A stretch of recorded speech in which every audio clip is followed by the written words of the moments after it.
Alors on va parler de la stratégie des Verts avec une question de Lydie. À quoi sert une candidature Europe Écologie à la présidentielle quand on sait que vous n'avez aucune chance de figurer au second tour? Un soutien du candidat PS en échange d'un accord plus favorable aux législatives ne serait-il pas plus productif? Oui, il n'y a pas besoin de soutenir le candidat PS au premier tour pour passer un accord législatif. Et on avait le choix entre deux formules. Soit nous faisions l'impasse sur l'élection présidentielle et on se contentait d'un accord électoral avec le Parti socialiste, soit on affrontait l'élection présidentielle.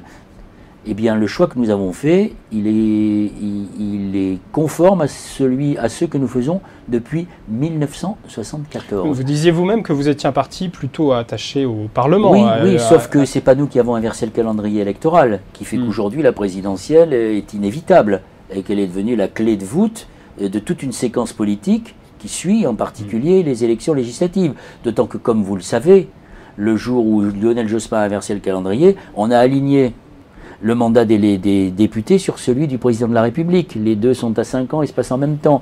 Donc effectivement, la présidentielle est devenue inévitable. Et d'ailleurs, Sarkozy s'est engouffré dans la brèche pour renforcer le rôle du président sans les contre-pouvoirs qui l'accompagnent, comme cela existe aux États-Unis d'Amérique. Donc, on ne peut pas éviter cette campagne présidentielle. Le problème n'est pas de savoir si nous avons toujours dit que nous étions à gauche et que nous n'aurions aucune hésitation au soir du premier tour et que nous soutiendrons le candidat de gauche arrivé en tête. Je pense que ce sera François Hollande.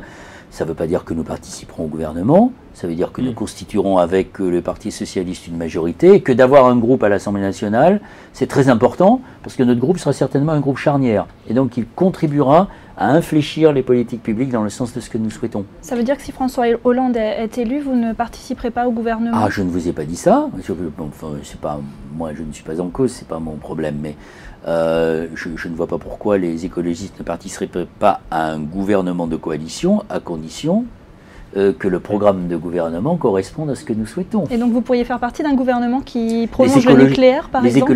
Mais la question qui a été... Vous voyez, par exemple, sur le prolongement du nucléaire, qu'est-ce qu'a proposé François Hollande?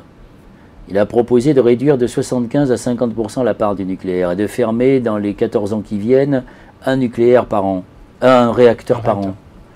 Donc ça veut dire qu'on s'engage dans la sortie du nucléaire, peut-être pas aussi vite que nous le voudrions, mais on s'y engage. C'est un pas décisif qui a été accompli. Donc si les écologistes participent à un gouvernement, il y aura des discussions avant la constitution de ce gouvernement et peut-être serons-nous en mesure d'accélérer un peu plus la sortie du nucléaire.